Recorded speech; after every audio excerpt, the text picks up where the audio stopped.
নবীজি ইন্না নাহনু নাযালনা যিকরা ওয়া ইন্না লাহু লাহাফিজুন। নবীজি কোরআন আমি আল্লাহ নাযিল করেছি, আর এই কোরআনের হেফাজত স্বয়ং আল্লাহ আমি নিজ হাতে করিব। সুবহানাল্লাহ।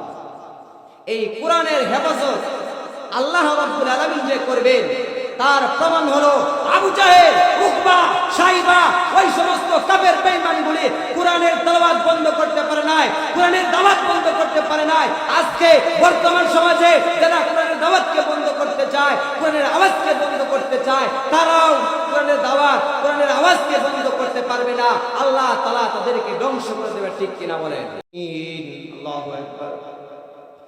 আমার আল্লাহ রাব্বুল আলামিন বলে, ওগো নবীজি আমি আপনাকে গোটা বিশ্ববাসীর জন্য রহমত হিসেবে প্রেরণ করেছি। আমি আপনাকে মক্কার জমিনে গোটা বিশ্ববাসীর জন্য আপনাকে রহমত স্বরূপ প্রেরণ করেছি। আর ওই আবু জাহেল বলে এ নবী নাকি শত্রু, বলে বলেন নাউজুবিল্লাহ। এবার মক্কার যুবকেরা মনে মনে বলতেছে, হাই রে, মুহাম্মদ ইবনে আব্দুল্লাহকে শত্রু বলতেছে। কারণ আমরা তো জানি মুহাম্মদ ইবনে আব্দুল্লাহর মতো ভালো মানুষ মক্কার জমিনে আর একটাও হতে পারে না। আল্লাহু আকবার। কিন্তু বড় বড় নেতা বলে কথা, মুখের উপর কথা বলতে পারে না। আবু জাহেল করে, এ উকবা, এ শাইবা, নাও খাতা, নাও কলম, নাও খাতা কলম নিয়ে লিখো। বলে কি লিখবো? বলে লেখো আজকে থেকে যে মুহাম্মদের কোরআন তেলাওয়াত শুনবে তাকে 10 বছরের জেল দেওয়া হবে। কি বলছে? যে আজকে থেকে যে মুহাম্মদের কোরআন তেলাওয়াত শুনবে তাকে 10 বছরের জেল দেওয়া হবে। এবার শাইবা ডাক দিয়ে বলে, আবু জাহেল আমি লিখতে পারবো না। আবু লাহাব বলে, না না আমিও লিখতে পারবো না। শাইবা বলে, না না আমিও লিখতে পারবো না। সবাই ভয় পাচ্ছে, কেউ দেখতে চায় না। কারণ তারা জানে আজকে যদি আমি ওই কাগজ কলম নিয়ে যদি লিখি, মক্কার মধ্যে যদি কোনো মানুষ যদি মুহাম্মদের কোরআন তেলাওয়াত শুনতে আসে তাহলে 10 বছরের জেল হবে। কারণ আমি আগেই তো মুহাম্মদের কোরআন তেলাওয়াত শুনতে যাব। আল্লাহু আকবার। আমি কিভাবে লিখবো? কারণ আমি তো মুহাম্মদের কোরআন তেলাওয়াত না শুনে থাকতে পারি না। সুবহানাল্লাহ। কোন কাফের লিখতে সাহস পায় না। আবু জাহেল তো বড় নেতা, ডাক দিয়ে বলে, এই শাইবা তোরা না কোন লিখতি, তুই লেখ। শাইবা বলে, নেতা আপনি বড় নেতা, আপনি লেখেন। আবু জাহেল দমক দিয়া বলে, না তুমি লেখো।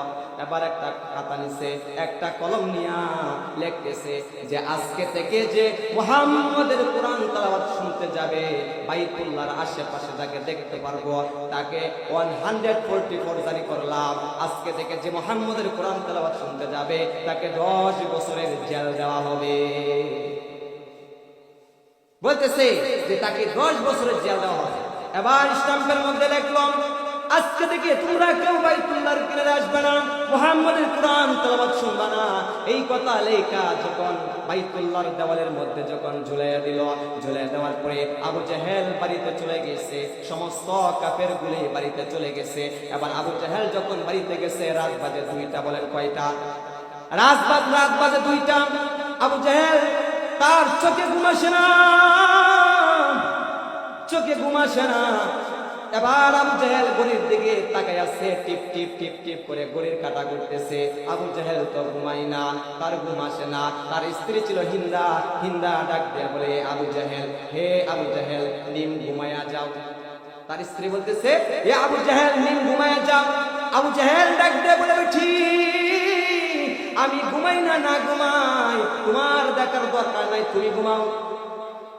কারণ আবু জাহেল দান্দায় আছে, কোন সময় তার স্ত্রী ঘুমাইবে আর দরজা খুলে মুহাম্মদের কোরআন তেলাওয়াত শুনতে চলে যাবে। আল্লাহু আকবার। এবার আবু জাহেল দান্দায় আছে, কোন সময় চলে যাবে। এবার আবু জাহেলের স্ত্রী ছিল অনেক চালাক মহিলা, হিন্দা। সে কি করলো? না ঘুমায়া ঘুমের বাপ ধইরা শুয়ে আছে। কি আছে? ঘুমের বাপ ধইরা শুয়ে আছে।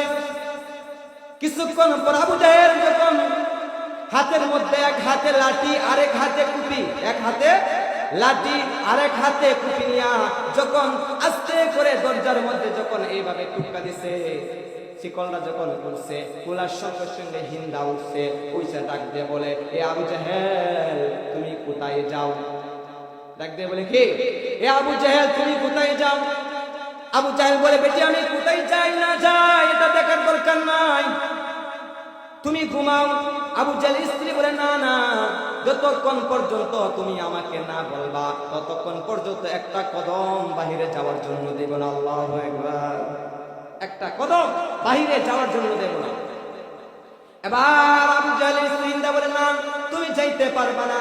বলে, প্রিয় তোমার স্ত্রী আমার, আমাকে আর কষ্ট দিস না স্ত্রী, আমি ভালো কাজে যাইতেছি। আবু জাহেলের স্ত্রী বলে, না না, যেই কাজে যাইতেছো সেইটা আমাকে বইলা যাও। এবার আবু জাহেল ডাক দেয়া বলে, ও প্রিয় তোমার স্ত্রী আমার, আমি যদি যেই কাজে যাইতেছি সেই কথাটা যদি আমি তোমাকে বলি, তাহলে মক্কার মানুষগুলি আমাকে ফুলের মালার বদলে জুতার মালা দেবে। যেই কাজে আমি যাইতেছি ওই কাজগুলি যদি মক্কার মানুষগুলি জানে তাহলে ফুলের মালার বদলে জুতার মালা দেবে। এবার আবু জাহেলের স্ত্রী হিন্দা ডাক দিয়ে বলতেছে, এ আবু জাহেল এমন কি কাজ করতেছো যেই কাজটা বলতে পারবা না? বলে, প্রিয় তোমার স্ত্রী আমার, আমাকে কষ্ট দিস না, আমি একটু যাইতে চাই। বলে, না তোমার চরিত্র তত ভালো না, কিনা তোমার চরিত্রটা এত ভালো না। আবু জাহেল ডাক দিয়ে বলে, আমি কি এতই খারাপ নাকি? বলে, তাহলে না খারাপ না তাহলে কি? কারণ মুহাম্মদের মতো ভালো মানুষটাকে তুমি কষ্ট দাও। আবু জাহেল মনে মনে বলতেছে, হায়রে, যাইতেছি তো তার কোরআন তেলাওয়াত শোনার জন্য, কিন্তু আবু জাহেল আগে করছি, কেউ যদি মুহাম্মদের কোরআন তেলাওয়াত শুনে তাহলে 10 বছরের জেল। আবু জাহেল বলতেছে, ও প্রিয় তোমার স্ত্রী আমার, আমাকে আর কষ্ট দিস না রে স্ত্রী, আমাকে একটু সুযোগ দে, আমি একটু যাইতে চাই। এবার আবু জাহেল স্ত্রী হিন্দা বলে, না না, যতক্ষণ পর্যন্ত তুমি না বলবা কোথায় যাচ্ছ ততক্ষণ পর্যন্ত আমি তোমাকে যেতে দেব না। এরপরে আবু জাহেল ডাক দিয়ে বলতেছে, প্রিয় তোমার স্ত্রী আমার, আমি তোমাকে সত্য কথাটা বলি, সত্য কথা বলবো, কিন্তু তুমি কারো কাছে বলবা না। আবু জাহেলের স্ত্রী হিন্দা ডাক দিয়ে বলে, ঠিক আছে, আমি কারো কাছে বলবো না। বলে, প্রিয় তোমার স্ত্রী আমার, আমি আবু জাহেল ঠিক দিনের বেলা আইন করেছিলাম যে মুহাম্মদের কোরআন তেলাওয়াত শুনলে 10 বছরের জেল হবে, কিন্তু আমি যদি রাত্রেবেলা মুহাম্মদের কোরআন তেলাওয়াত না শুনি তাহলে রাত্রে আমার ঘুম আসে না। আল্লাহু আকবার। আবু জাহেল বলতেছে, আমি যদি মুহাম্মদের কোরআন তেলাওয়াত না শুনি রাত্র আমার ঘুম আসে না। এবার আবু জাহেলের স্ত্রী হিন্দা ডাক দিয়ে বলতেছে, প্রিয়, এই কোরআনের জন্য আল্লাহর নবী, বিশ্ব নবী রাহমাতুল লিল আলামিন কত কষ্ট করেছেন, কত মুজাহাদা করেছেন, অনেক জুলুম নির্যাতন আল্লাহর নবী সহ্য করেছেন। আমার আল্লাহ রাব্বুল আলামিন ডাক দিয়ে বলে, প্রিয় হাবিব আমার, ইন্না আনজালনা ইলাইকা যিকরা লিতুবায়্যিনা লিন-নাস। আল্লাহ রাব্বুল আলামিন ডাক দিয়ে বলে, প্রিয় হাবিব আমার, আমি আপনাকে মক্কার জমিনে পাঠাইছি কোরআন দিয়া, যান আপনি কাফেরদেরকে কোরআনের দাওয়াত দেন। সুবহানাল্লাহ। আপনি মক্কার কাফিরদের কোরআনের দাওয়াত দেন। আল্লাহ নবী, বিশ্ব নবী রাহমাতুল লিল আলামিন কোরআন নিয়ে যখন কাফিরদের সামনে কোরআনের দাওয়াত দেয়, কিন্তু মক্কার কাফেররা কোরআনের দাওয়াত শুনতে চায় না। আবু জাহেল যুবকদেরকে শিখায়া দেয়, ছোট ছোট বাচ্চাদেরকে শিখায়া দেয়, যখন মুহাম্মদ ইবনে আব্দুল্লাহ কোরআন তেলাওয়াত করে তখন তোমরা তার কোরআনের তেলাওয়াতের মধ্যে বাধা দিবা। জোরে বলেন নাউজুবিল্লাহ। মুহাম্মদ ইবনে আব্দুল্লাহ যখন কোরআন তেলাওয়াত করে তখন তোমরা তার কোরআন তেলাওয়াতের মধ্যে বিঘ্ন ঘটাইবা, তাকে কোরআন তেলাওয়াত করতে তোমরা দিবা না। এইভাবে যদি আমরা করতে পারি তাহলে মানুষের কাছে মুহাম্মদের কোরআন তেলাওয়াত পৌঁছবে না। আবু জাহেল শত্রুতা শুরু করলাম। আল্লাহ নবী বিশ্ব নবী রাহমাতুল লিল আলামিন কোরআনের দাওয়াত দেয়, মক্কার যুবকেরা কোরআনের দাওয়াত শুনতে চায় না।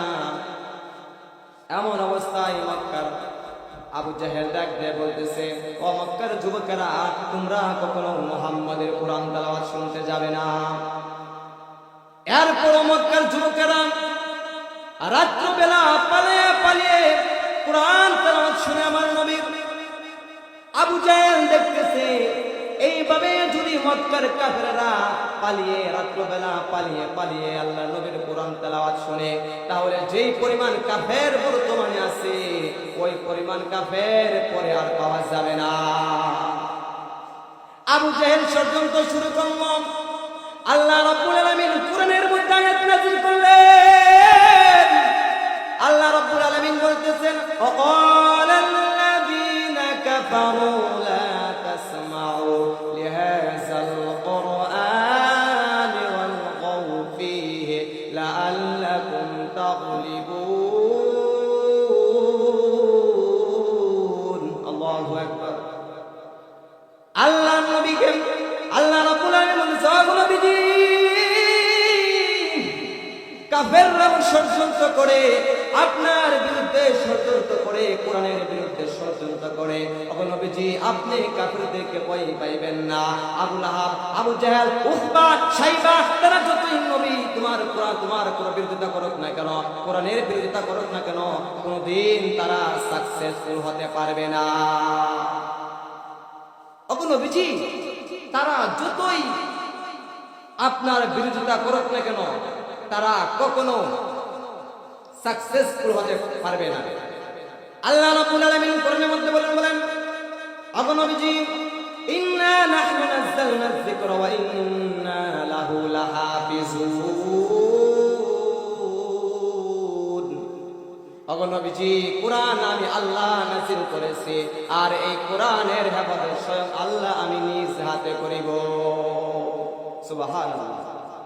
এই কোরআনের হেফাজত আল্লাহ রাব্বুল আলামিন যে করবেন তার প্রমাণ হলো আবু জাহেল, উতবা, শাইবা ওই সমস্ত কাফের বেঈমানগুলি কোরআনের তেলাওয়াত বন্ধ করতে পারে নাই, কোরআনের দাওয়াত বন্ধ করতে পারে নাই। আজকে বর্তমান সমাজে যারা কোরআনের দাওয়াতকে বন্ধ করতে চায়, কোরআনের আওয়াজকে বন্ধ করতে চায়, তারাও কোরআনের দাওয়াত কোরআনের আওয়াজকে বন্ধ করতে পারবে না। আল্লাহ তাআলা তাদেরকে ধ্বংস করে দেবে, ঠিক কিনা বলেন? আল্লাহ তাআলা তাদেরকে ধ্বংস করে দেবে। এইভাবে ষড়যন্ত্র শুরু করলাম। এবার আবু জাহেল দেখতেছে মক্কার যুবকদেরকে কোনোভাবে ফিরায় রাখা সম্ভব না, তাহলে কি করা যায়? আবু জাহেল মক্কার সমস্ত যুবকদেরকে ডাকছে যে অমুক দিন তোমরা বাইতুল্লাহ আসবা, অমুক নেতা তমুক নেতা তোমরা সকলেই অমুক দিন বাইতুল্লাহ আসবা, সন্ধ্যার সময় বাইতুল্লাহ আসবা, তোমাদের সাথে আমি আবু জাহেল মিটিং করব। এবার সন্ধ্যা যখন হয়ে গেল, সমস্ত নেতারা সমস্ত কাফের গুলি যুবকগুলি বাইতুল্লাহ এসে উপস্থিত হইল। উতবা বসা, শাইবা বসা, আবু জাহেল বসা। এবার শাইবা ডাক দিয়ে বলতেছে, আবু জাহেল মক্কার কাফেরদেরকে মক্কার নেতাদেরকে কেন ডাকছো খুলে বলো। এবার আবু জাহেল ডাক দিয়ে বলতেছে, ও মক্কার যুবকেরা তোমরা ভালো কইরা শুনে রাখো, এই মক্কার জমিনে সবচাইতে বড় শত্রু হলো মুহাম্মদ ইবনে আব্দুল্লাহ। জোরে বলেন নাউজুবিল্লাহ। আবু জাহেল বলে আমার নবী নাকি শত্রু? আমার আল্লাহ রাব্বুল আলামিন কোরআনের মধ্যে বলেন, ওয়ামা আরসালনাকা ইল্লা রাহমাতাল লিল আলামিন। নববক্তের কাতারে নাম লেখাইছো। আবু জাহেল ডাক দিয়ে বলতেছে, ওরে শাইবা আমরা যত কিছুই বলি না কেন, মুহাম্মদ কোরআন তেলাওয়াত করে আমরা এইগুলি কবি বলিয়া চালিয়ে দেয়, জাদু বলিয়া চালিয়ে দেয়, রচনা বলিয়া চালিয়ে দেয়। ও শাইবা আমি বলতে চাই এটা কোনো কাব্যর কথা না, এটা কোনো কবিতার কথা না, কারণ আমাদের বাপ দাদা ছিল কবি, আমরা কবির সন্তান। কোনটা কবিতা আমরা এটা জানি, কিন্তু এটা তো কবিতা হতে পারে না, এটা হলো আল্লাহ রাব্বুল আলামিন মহাগ্রন্থ আল কোরআন। নবীজি যা বলে সব সত্য বলে, কিন্তু আমরা এটা প্রকাশ করি না। কি করে না? আমরা সত্যকে প্রকাশ করি না। আমরা যদি মানুষদেরকে বলি যে কোরআন সত্য, নবীজি সত্য, মুহাম্মদ ইবনে আব্দুল্লাহ সত্য, তাহলে সমস্ত মানুষ তার বলে চলে যাবে। এই জন্য আমরা ওই কথাগুলি গোপন রাখি। মক্কার যুবকদেরকে জাদু বইলা, রচনা বইলা, কবিতা বইলা চালাইয়া দে। এবার সাইবা ডাকতে বলতেছে, আবু জাহেল যতই কিছুই বলো না কেন, আর বেশি দিন নাই, মক্কা থেকে আমাদের ক্ষমতা চলে যাবে, আমরা আর ক্ষমতা টিকে থাকতে পারবো না। আমার মনে হচ্ছে আমাদের ক্ষমতা ফুরিয়ে গেছে, মুহাম্মদ ইবনে আব্দুল্লাহ মক্কা নগরীতে ক্ষমতার অধিকারী হবে। এইভাবে আল্লাহ নবী যখন কোরআন পড়ে, কাফেরগুলি আমার নবীকে এত কষ্ট দিয়ে, এত নির্যাতন করে, আমার নবী রাহমাতুল আলামিনকে অনেক কষ্ট দেয়। এত কষ্ট দেওয়ার পরে আমার আল্লাহ রাব্বুল আলামিন ডাক দিয়ে বলে, প্রিয় হাবিব আমার, মক্কা আপনার জন্য নিরাপদ নাই গো নবী, আপনি মক্কা ছেড়ে মদিনায় চলে যান। আল্লাহ বলতেছেন, নবী আমার, হাবিব আমার, মক্কা আপনার জন্য নিরাপদ না। মক্কার মানুষগুলি আপনার বিরুদ্ধে ষড়যন্ত্র করতেছে, আপনার উপর জুলুম করতেছে। আমার নবীকে মক্কার কাফেররা একটা দিনেও শান্তিতে থাকতে দেয় নাই। 12টা বছরের ভিতরে একটা রাত্রিতেও শান্তিতে ঘুমাইতে দেয় নাই। 13 বছরের মাথা আমার আল্লাহ রাব্বুল আলামিন ডাক দিয়ে বলে, প্রিয় হাবিব আমার, ওগো হাবিব, আপনি মক্কা ছেড়ে মদিনায় চলে যান, আপনি মক্কা ছেড়ে মদিনায় চলে যান। আল্লাহ নবী তো মক্কা ছেড়ে যেতে চাই না, কারণ মক্কা হলো আমার নবীর মাতৃভূমি। মাতৃভূমির মায়া দুনিয়ার কেউ ছাড়তে পারে না। মাতৃভূমির মায়া দুনিয়ার কেউ ছাড়তে পারে না। যতই প্রসন্ন মানুষ হোক না কেন, মাতৃভূমির প্রতি তার একটা মহব্বত থাকে, ঠিক কিনা বলে? আল্লাহ নবী তো মায়া, কারণ মক্কায় হইল আল্লাহর ঘর, বাইতুল্লাহ শাহ। নবীজি কুরআন তেলাওয়াত করে, আল্লাহর গোলামি করে, নবীজি খেদমত করে, নবীজি ডাক দিয়া বলে, আর যায়, আর ডাক দিয়া বলে, আর পিছন দিকে তাকায়, ডাক দিয়ে বলে, বাইতুল্লাহ রে, তোকে ছেড়ে আমার যেতে মন চাই না, কিন্তু মক্কার কাফেরগুলি আমাকে থাকতে দেই না। আমার নবী বিশ্ব নবী রাহমাতুল আলামিন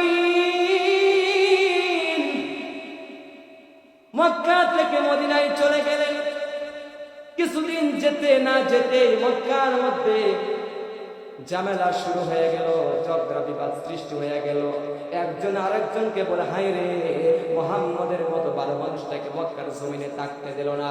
এখন যে মানুষ ঝগড়া করে, বিবাদ হয়, ফাসাদ করে সৃষ্টি হয়, কেউ তো তাদের ঝগড়া ভাঙাইয়া দেয় না। আগে তো মুহাম্মদ ইবনে আব্দুল্লাহ শাহ আমাদের ঝগড়া মিটাই দিত, এত বড় ভালো মানুষটাকে আবু জাহেল থাকতে দেয় না। আবু জাহেলের মতো খারাপ মানুষ আর হতে পারে না। আল্লাহর নবী চলে গেল, মক্কার যুবকরা একজন আরেকজনকে বলতেছে, হায় রে, এত ভালো মানুষটা মক্কা থেকে মদিনায় চলে গেছে। এইভাবে একজন একজন করে মক্কা থেকে মদিনায় চলে যায়। নবীজির হাতে হাত রেখে কালেমা পড়ে মুসলমান হয়ে যাওয়ার জন্য, সুবহানাল্লাহ। তার মধ্যে একজন সাহাবী ছিল, যার নাম ছিল আব্দুল্লাহ। ওই আব্দুল্লাহ বিশ্ব নবী রাহমাতুল লিল আলামিনের দরবারে সব সময় পড়ে থাকতেন। ওই আব্দুল্লাহ আল্লাহর নবী বিশ্ব নবী রাহমাতুল লিল আলামিনকে বারবার খুঁজতেছে, সারাদিন খুঁজতেছে, খুঁজে খুঁজে কোথাও পায় না। মানুষদের কাছে জিজ্ঞাসা করে, আইনা আব্দুল্লাহ ইবনে মুহাম্মদ, আব্দুল্লাহ ইবনে মুহাম্মদ কোথায়? সকলে ডাক দেয়া বলে, এ আব্দুল্লাহ, জুড়ে জুড়ে বলিও না, আস্তে আস্তে বলো। আবু জাহেল যদি শুনে তোমার উপর জুলুম করবে, তোমার উপর নির্যাতন করবে, আস্তে আস্তে বলো আব্দুল্লাহ। এবার আব্দুল্লাহ বলে, মক্কার যুবকরা, তুমি বলো না মুহাম্মদ ইবনে আব্দুল্লাহ কোথায় গিয়েছে? এবার মক্কার যুবকরা ডাক দেয়া বলতে, আব্দুল্লাহ রে, তুমি কে জানো না মুহাম্মদ ইবনে আব্দুল্লাহ তো মক্কা ছেড়ে মদিনায় চলে গেছে।